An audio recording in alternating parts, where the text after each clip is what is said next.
Today, I'd like to start with a topic which I think is so pertinent at the beginning of this year. And that is, does time really exist? Now, we've all lived our lives up to today with a certain perception of time. And today we are going to question some of those perceptions. And then we're going to look at what is the alternative that we can use to make things better. And there I'm going to share with you 4 key elements, life elements, to consider as you look at 2023 and beyond and how you would like to live for whatever time you have in this world, as I would and as us all.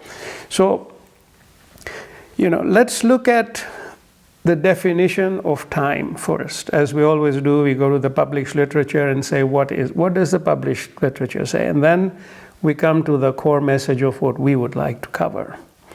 So, what is time? Now, the published literature defines time in several ways. For example, Aristotle, the great Greek philosopher, defines time as a kind of number. More precisely, he says time is a number of change with respect to the before and the after. So if you know what was before and you know what was after, time is the number of that change, which we are all very aware of. The other one is that time is a way of planning, scheduling, or arranging when something should happen or should be done. So it's more of a scheduling tool. Then the third one is that time is the ongoing sequence of events taking place, past, present, and future. And the basic unit of time, as we all know, is the second, but there's also minutes, hours, days, years, months, millennia. It doesn't end. And the published literature says that the clock is the standard way of measuring time, which we are all familiar with. Now, physicists and philosophers, they define time in more complex terms and mathematical ways, which also serve some useful practical purposes. But I believe that time is basically a human creation, and that it can be elusive as well.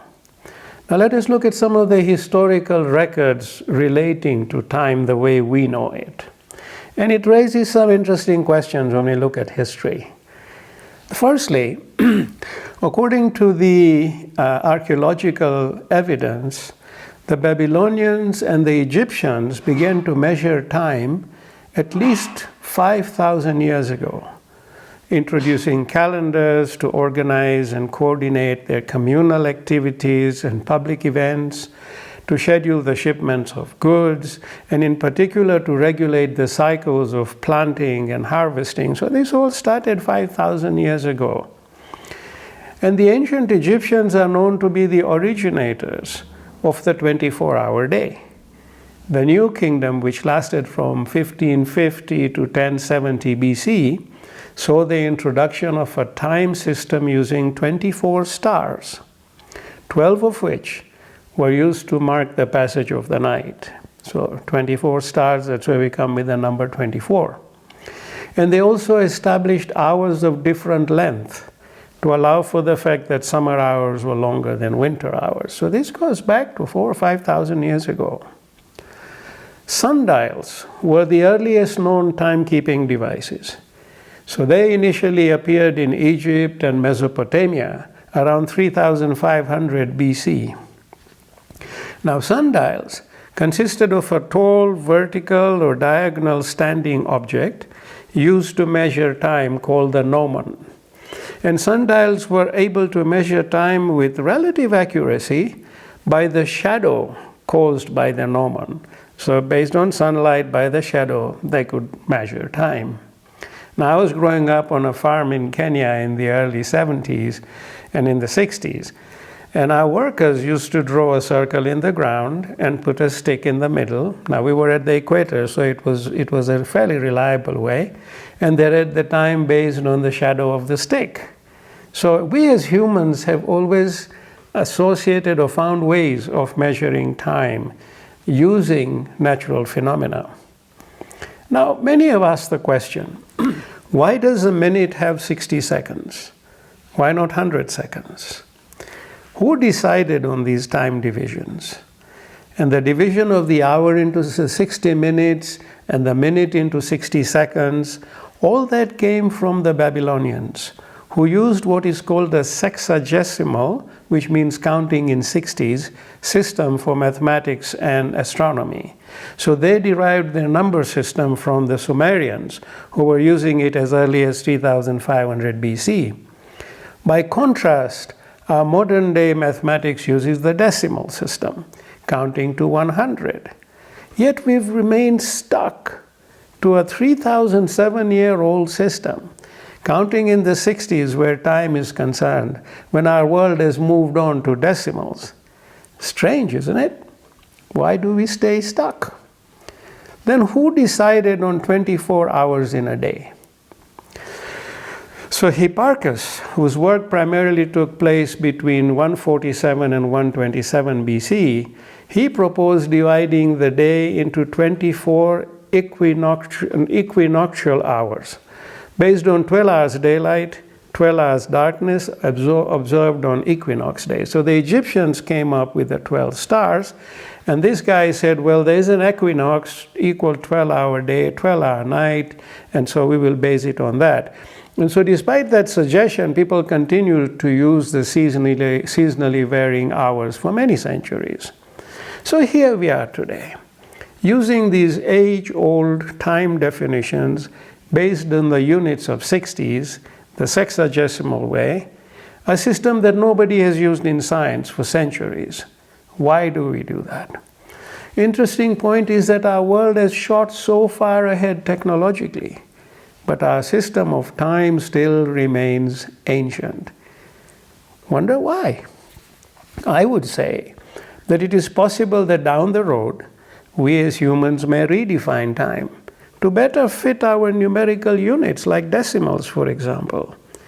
Like, why not have a minute with 100 seconds, or an hour with 100 minutes? Would that not make sense? It would, because all our other measurements, kilometers, meters, everything is in decimal. Everything we do is in decimal. So I think the key point to note in all this is that the definitions and history of time basically are a combination of human creations in different eras of our evolution. That's basically what all this is about. Then this brings us to the question, does time exist scientifically?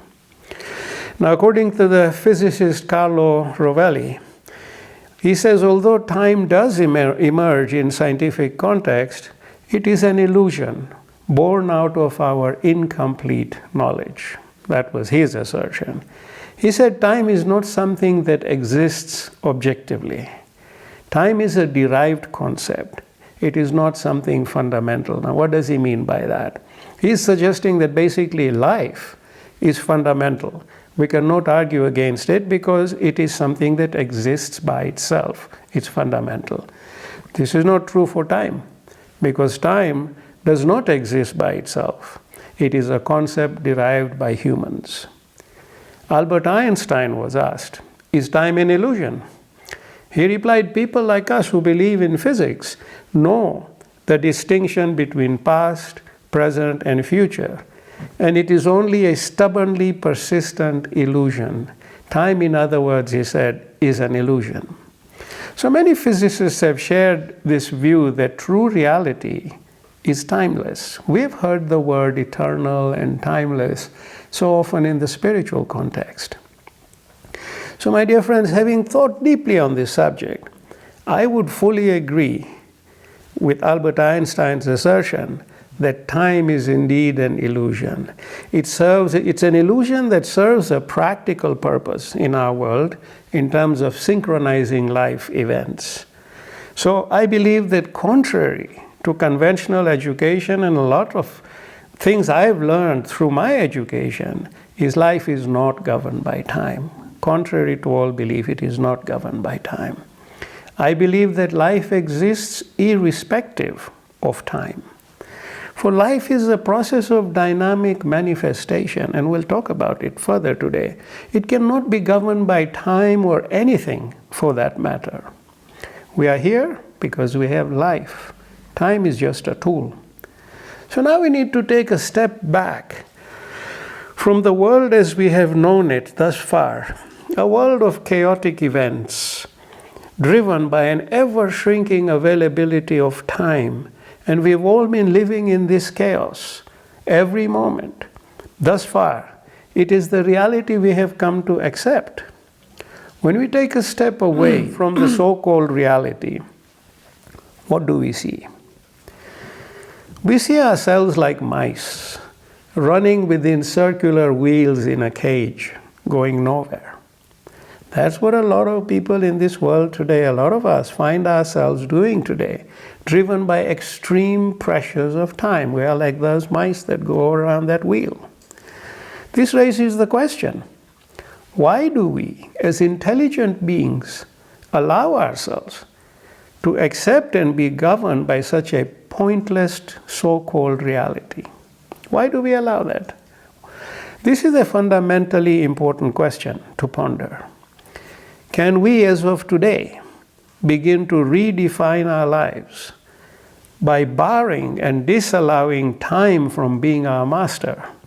Can we do that? I would say absolutely yes, we can and we should. Like Einstein and others have said, time is an illusion and a human-made tool at best. So if time is no longer our governing force, then what is? Let us explore this question further in order to come up with a more meaningful way of living and thinking. Today I propose to share 4 key life elements to consider for redefining our lives. What is the first life element? Let's start by asking ourselves, what are we here in this world for? I would say we are here to experience life in this material dimension. And from the experience comes learning and lots more. Remember the saying that we have practiced so often, the origin is light, light brings life, life brings experience, experience brings knowledge, and knowledge is light. And that's the full circle of life, which means that we come from the light of the origin. That's our life force. Light brings life. And then we go out in our world, in our daily lives, and we experience. Life is about experience. And then from this experience, we derive knowledge. And knowledge is light, and we're constantly growing in light. And that's what we're doing in this world. We are here for the experience. So the real value each one of us derives from life is experience. Experience must become our priority rather than time. It's the other way around right now. We say, I don't have time for this, therefore I want experience. No, we have to turn it on its head. So let us not put the important experiences we wish to have on hold just because we don't think we have time. Spend time with your loved ones, no matter how busy you are, because that experience is priceless. Say the things that matter to people you love. Don't leave it for later, because later never comes. My dear mother, bless her soul, who passed away on the 1st of December last year, was booked to come to Europe for Christmas and be with us, with all of us, with her children and grandchildren. We were supposed to have a family reunion with her present. Her flight was booked for December 18th. Even my calendar popped up that day to go and pick her up at the airport. I'd forgotten to change the calendar. The reality was she was gone, no longer in this material world of ours. When we went to the funeral, we found all the clothes she had placed on the guest room bed for her trip to Europe. She was already packing. But then she moved on. Therefore, my dear friends, don't take life for granted. Give greater priority to the experiences that matter, rather than restrict yourself just because you think you have no time. We all have time. I do not believe anyone when they say, I have no time. We all have time. We just have to prioritize our experiences. Place the horse before the cart, not the cart before the horse. So today I'm going to share a personal experience about time that I have shared with you before in several lectures. But I'm going to expand this understanding further to you in the context of what we are going to cover today.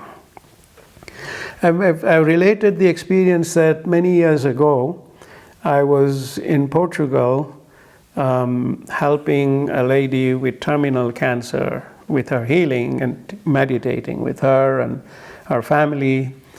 And so I'd made a trip specially for her to Portugal, and then the next day when it was time to leave in the morning, word had gotten out and there were so many people in the hotel lobby. There was almost 40 people in wheelchairs and all, and they'd come saying that, could I help them?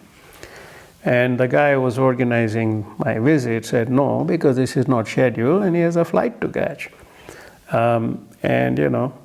I said no, if they've come here, then we have to serve them. They didn't come here without a reason. So I said, let's start and let's see where we end up. And we had 2 hours and we had 40 people. And within those 2 hours, one-on-one, we managed to receive, meditate with, help, bring peace to 40 people. And then as we were driving to the airport, the guy asked me, he said, I was with you in the room. You never rushed anybody. They came in and you treated them as if they were the only person you were meeting in the day. You heard what they had to say. We did the meditation with them, whatever was required. And yet, here we are, fitting so many people in just 2 hours. What happened? And I said, well, how many minutes do you think there are in an hour? He said, 60. I said, that's where you're wrong. But now let's come to why. How did it work? Did time really stretch? The answer is no. Time doesn't stretch. What happened in reality was that it was the experience of each person, being with each person, the experience that was maximized through focus in the present moment. When that person walks in and you completely focus on them, you're not thinking of a flight, you're not thinking of the person you saw before, you're completely 100% with them. You maximize the number of experiences and events in that moment. So the clock ticked at the same speed, but the number of experiences or events or meetings of healing with these people fit within them was many-fold higher. It was because of the power of the experience. It was the power of the focus dedicated to the experience. So what I did was not special. We can all do that. If we set our minds and focus upon the experiences that matter, we've got to look at the correct things in life that matter. If I had kept looking at my watch, had I been rushing through people, I'd not have been able to help anybody. The watch was irrelevant. We were going to get to the airport on time, and that's exactly what happened. After fitting all this in. Now, I was first exposed to this concept of fluidity of experience in the early 1980s. And at the time, I didn't understand the concept of expanding the number of experiences and events to make them fit within a given time slot, as recorded by the ticking clock. At that time, I didn't understand, but I was blessed with this experience. And it was, I used to work in downtown Toronto, and my office was at Dundas University in the center of the city. And it was evening time, and I had to drive from my office for a prayer meeting where I had to read out a speech. And of course, I got delayed with work, and when it was time for me to leave, I didn't have enough time to make it to the prayer meeting. So I got into my car, and I was really concerned because it would be awful if I didn't show up. But then somehow I became very calm, and I don't even know why, but I think I was being shown something. I became very calm, And I said to myself, there's only one option. I'm going to make it, and I'm going to make it on time. And I was completely focused on the fact that I'm going to be there on time, and it is going to happen. The experience of me being there is going to happen, and that was my only focus. I did not drive recklessly. I didn't do crazy stuff. I got there, and to my amazement, I was there in time. I gave my speech and everything was just fine. And I was completely baffled that day. How is it possible that a 20+ minute drive got done in less than 10 minutes, and yet nothing reckless was done, no traffic lights were jumped, nothing. There was no panic. What happened? And I kept asking myself that, what really happened? Why was I shown this? And then many years later, it dawned on me exactly what happened. And that's what I'm sharing with you today, is that what I considered as the ever important time in my life was in fact simply a series of experiences and events that fit within the recordings of a ticking clock. And I'll repeat that realization because it's very important. Is that the ever important time was simply a series of events and experiences that fit within the recordings of a ticking clock. So it was all about the events and experiences. When there is pure focus, the number of experiences and events can be increased significantly to fit within that same time slot, like it happened in Portugal. And I recognize that time does not stretch. A second will always be a second. But what we put into the second can be expanded. And this fluidity comes from focused experiences. So, my dear friends, this is the first element of living, life element, experience, focused experience. So when you start your day, ask yourself, what experiences would I like to achieve today and in the foreseeable future? Think about the experiences. This should be your first thought every morning. And experiences can be simple, like popping in to see a loved one and you say, this is the experience I wish to have today, or complex, like designing a sophisticated program. It doesn't matter. Dedicate your focus towards experience and make that your foremost thought. Don't start your day looking at your watch and panicking and rushing everywhere from there on, because only mice do that around wheels. We don't.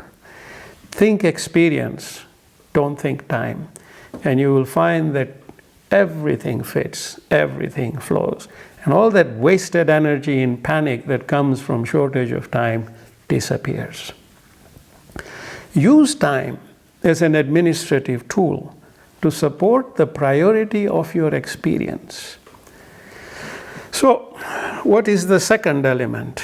The second life element is conscious manifestation. So we have done experience, conscious manifestation. What is that? Start each day with the affirmation, I am the soul, the fountain of life. I am the cause of everything I manifest, for I am a ray of the light of my Creator. This is a beautiful affirmation to start your day with. I am the soul, the fountain of life. I am the cause of everything I manifest, for I am a ray of the light of my Creator. Start with that. So, my dear friends, you have the powers to manifest anything you seek to create because the light of the Creator resides with you. You make everything happen in your life, good and bad.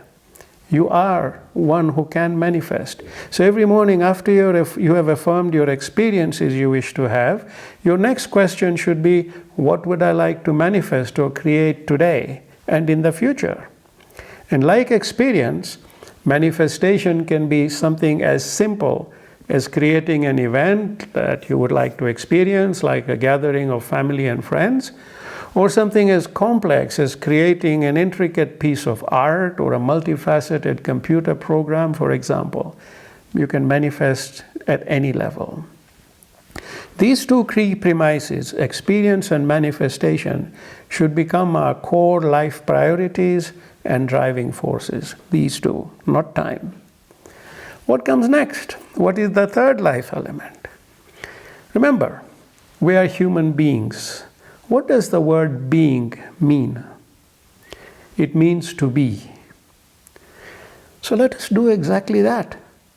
Let us be and be present. Be present to experience and manifest fully, for you are a human being. That is true living. Be present to experience and manifest fully. Being and observing and experiencing, that's what we should be doing in life. When I meditate each morning, from 4 to whatever time, 6, 7, whatever that time is, what do I do? What do we all do? I go completely still and silent and focused, as we have all prepared in the meditations we have done together, and then simply be. Be present for the experience that may follow, if I am to be blessed with it, but I am present. So alongside living, meditation is also about being. We let go of the past and the future, which are time-driven, and simply be in the present.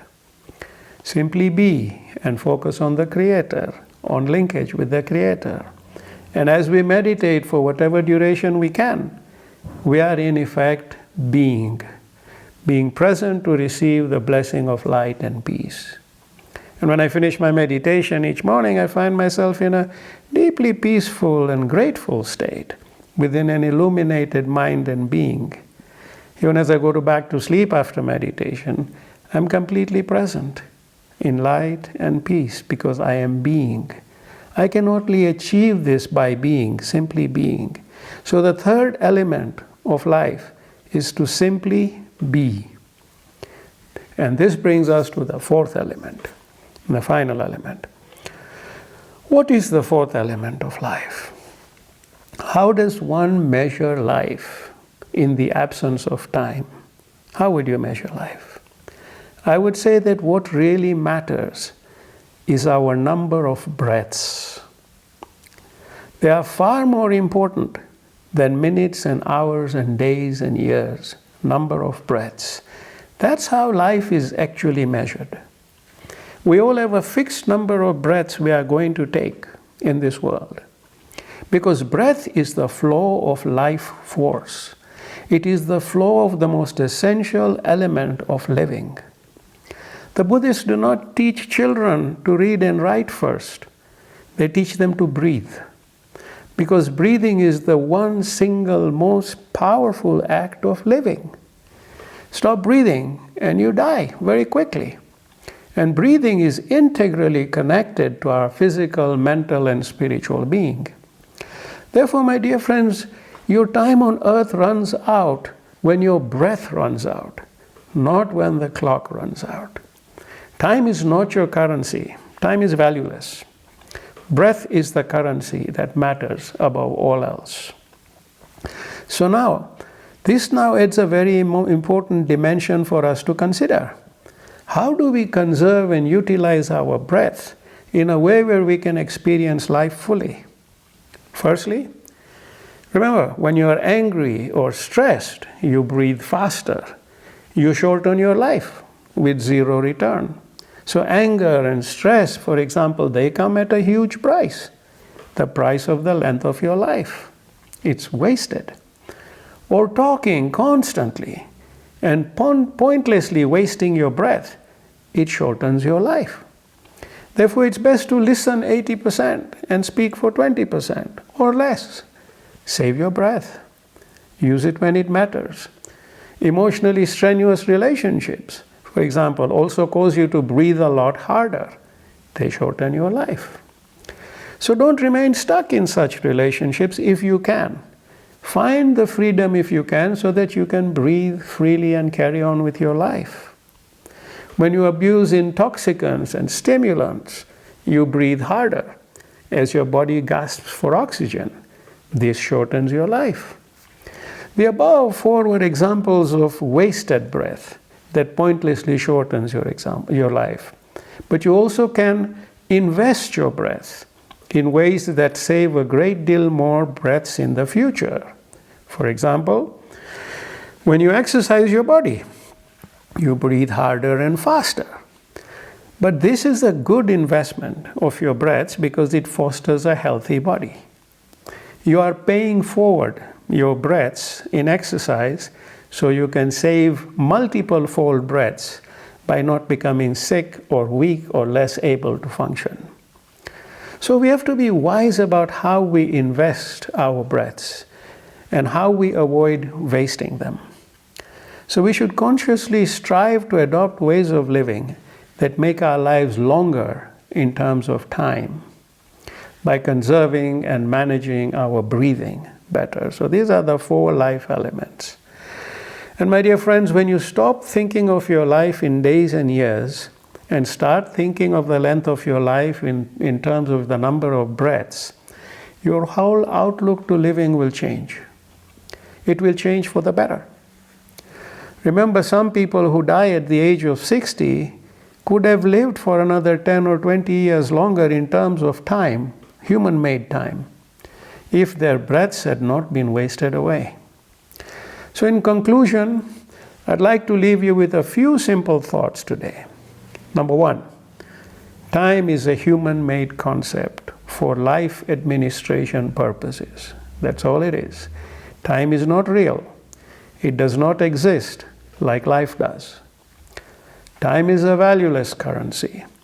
The real currency of value is our number of breaths, within which we have to maximize our experiences and manifestations by simply being ever present. After all, that's why we are all defined as human beings. So these are some of the thoughts I wanted to leave you with today. Thoughts that encourage us to think about reshaping our lives based on principles that are far more relevant to life than time. We should try to do this while we still have enough breaths left. So that's the insight of today.